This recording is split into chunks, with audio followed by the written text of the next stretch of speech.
इस पोयम का नाम है the tale of melon city. इस पोयम को लिखा है विक्रम सेठ ने। और ये जो पोयम है, इनकी एक बुक थी मैपिंग, जो 1981 में पब्लिश हुई थी। कलेक्शन थी इनकी पोयम की, उसमें से ली गई है। तो ये एक इमेजिनरी पोयम है, फिक्शियस पोयम है, जस्ट फॉर एंटरटेनमेंट। तो in the city of which I sing there were just and a placid king.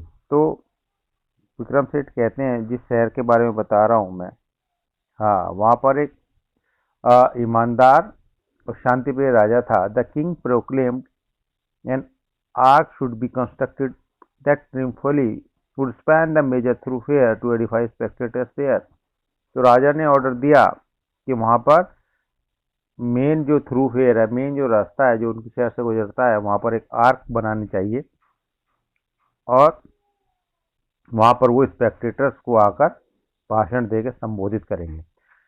तो वर्कमैन ने जो है उसको workman went and build the thing. They did so since he was the king. क्योंकि राजा का order था तो वर्कमैन ने उसको बनाया।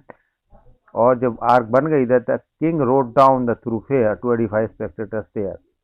तो फिर राजा वहाँ पर अपना सवारी पर गया, उस रास्ते से घोड़े पर बैठकर, और स्पेक्टेटर्स को, जो भी वहाँ पर लोग जमा हुए थे, उनको संबोधित करने के लिए। लेकिन क्या हुआ? Under the arch he lost his crown. The arch was built too low a frown appeared upon his placid face. The king said, this is disgrace. लेकिन वो जैसे आर्क के अंदर गया, अंदर से गुजरा, उसका आर्क से मुकुट टकरा गया और वो नीचे गिर गया, और वो राजा बुरी तरीके से चिढ़ गया। फ्राउन चेहरा बनाया उसने, जैसे कोई बुरी घटना होती है। और राजा ने कहा, ये बहुत बड़ी बेइज्जती है। गुस्से में उसने कहा, the chief of the builder will be hang, the rope and gallows were arrange. राजा ने ऑर्डर दिया, चीफ ऑफ द बिल्डर्स को भी फांसी पे लटकाया जाएगा। इसलिए रस्सी और फांसी का तख्ता अरेंज किए गए। The chief of the builders was laid out, he pass the king, he gave a shout. अब चीफ ऑफ द बिल्डर्स को वहां पे बुलाया गया, लाया गया। तो जैसे ही राजा के पास से गुजरा, वो उसने पुकार करी, O king, it was the workman's fault. O said the king and called a heart. तो उसने राजा से पुकार प्रार्थना की कि ये तो वर्कमैन की गलती है, और राजा ने उसकी फांसी को रोक दिया। अब आगे क्या हुआ? To the proceedings being just and placider now, he said. अब क्योंकि जो भी कार्रवाई चल रही थी बिल्कुल ईमानदारी से चल रही थी, शांति प्रिय तरीके से चल रही थी, तो उसने कहा, I must have all the workman hanged in street. अब देखो और मजाकिया बात है, एक आदमी को छोड़ के सारे वर्कमैन को जो फांसी पर लटकाने का फरमान जारी किया जा रहा है, और ऊपर से कहा जा रहा है कि बहुत अच्छी और ईमानदारी से दिए जाने वाला जस्टिस है। The workman look surprise and sad. और सारे वर्कमैन को लाके वहां पे लाया गया, सारे सरप्राइज नजर आए। उन्होंने कहा, O king, you do not realize the brick were made of strong size. तो वर्कमैन ने कहा कि राजा साहब, आप नहीं समझ पा रहे हैं, जो ईंटें जो थी वो गलत साइज की बनी हुई थी। तो राजा फिर चक्कर में पड़ गया। Summon the mason, said the king. The mason stood there cowering. अब राजा ने अब सब मेसन्स को, मिस्त्रियों को बुला लिया जिन्होंने दीवार वो आर्क बनाई थी। मेसन्स वहां पे आके थर थर थर्राने लगे।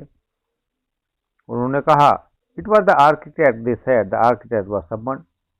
और उन्होंने आर्किटेक्ट की गलती बताई, जिसने गलत डिजाइन बनाया आर्क का। तो आर्किटेक्ट को समन किया गया।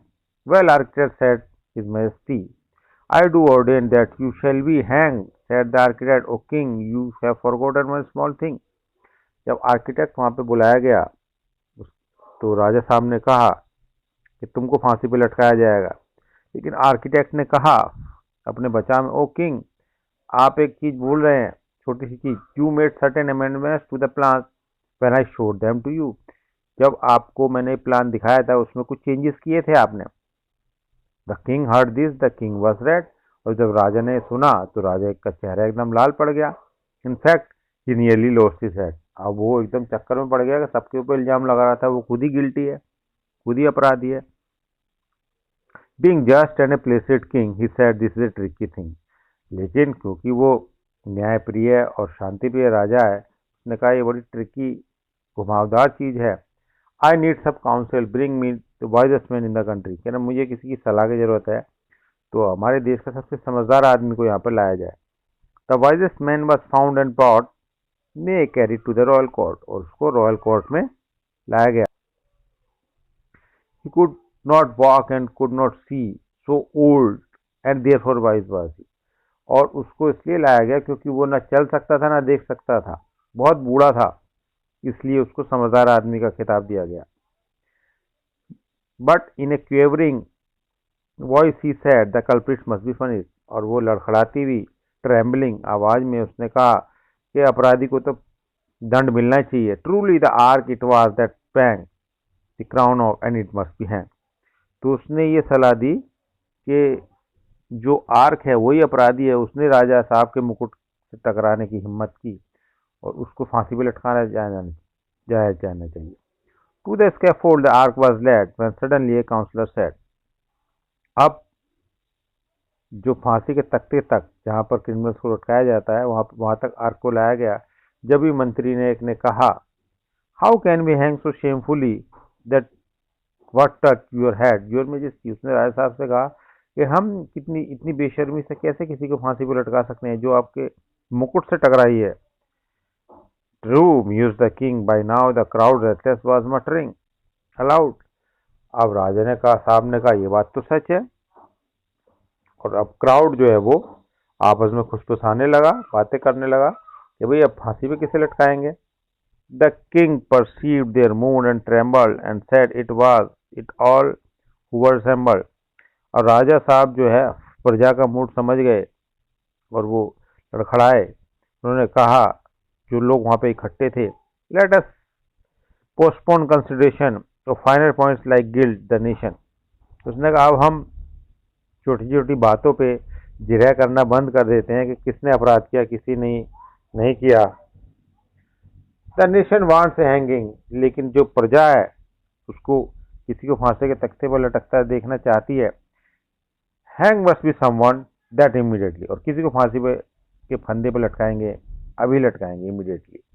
The news was set up somewhat high, each man was measured by and by. और सिर्फ प्रजा के एंटरटेनमेंट के लिए राजा साहब ने फांसी का फंदा तैयार करवाया और एक एक कर को नापा सबको। But only one man was so tall he fitted one man, that was all. लेकिन एक ही आदमी उससे सबसे फिट आया, और कौन था? ही वाज द किंग, वो राजा खुद था।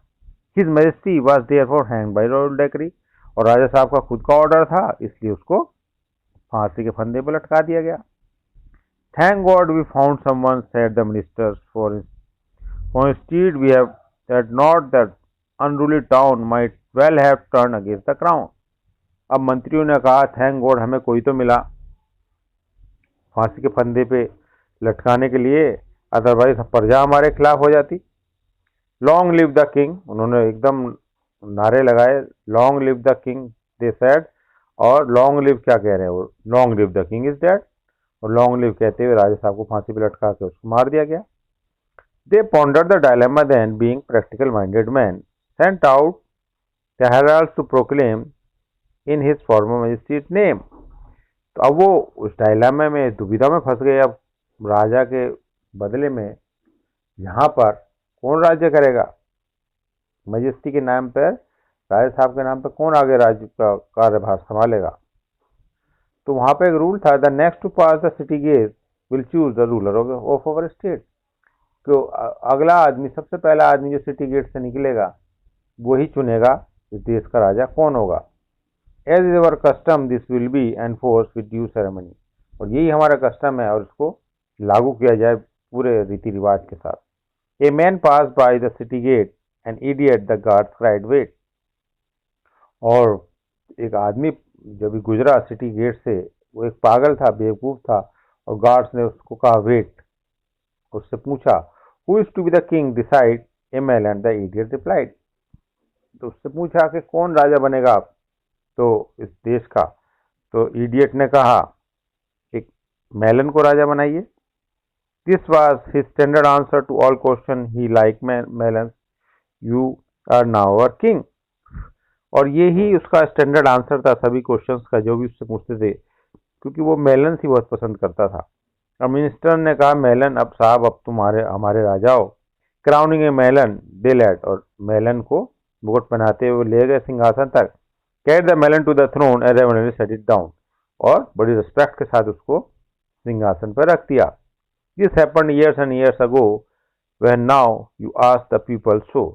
ये हुआ काफी से साल पहले, तुम लोगों से पूछ सकते हो। Your king appears to be melon, how did this happen? They say well on account of customary choice if his majesty is the choice. अगर आप उससे पूछेंगे तो कि तुम्हारा राजा जो एक मेलन क्यों है, तो वो ये पूछेंगे ये हमारे देश का परंपरागत चॉइस की वजह से है, और इससे हमारी मैजेस्टी जो है खुश होती है। In being a melon it's this is okay with us, for who are we to say what he should be as long as he leaves us in peace and liberty. तो उसने कहा ये सब ठीक है विद अस। तो अब क्योंकि मेलन अब हमारा राजा है, सभी जो है शांति में, पीस में और लिबर्टी, सभी लोग आज़ाद है। तो principle laissez laissez faire seems to be well established there. और ये प्रिंसिपल लेसेस फेयर एक ऐसी कंट्री का नाम है जहाँ पर राजा का कोई कंट्रोल नहीं होता मार्केट के ऊपर, मार्केट खुद चलती है, और ऐसी जगह पर हमेशा बिजनेस बहुत ज़्यादा फ्लॉरिश होता है। तो यहाँ पर अब राजा साहब का जो मेलन है उनका कोई कंट्रोल नहीं है पब्लिक के ऊपर, मार्केट के ऊपर, और यहाँ पर लेसेस फेयर नाम का जो रूल है वो बहुत अच्छी तरीके से एस्टेब्लिश्ड है, और प्रजा बड़ी खुश है। तो ये एक स्टोरी है, the tale of the melon city. I hope आपको समझ आई होगी, और इसके इजी से क्वेश्चन आंसर्स है, आप आसानी से अटैम्प्ट कर लेंगे।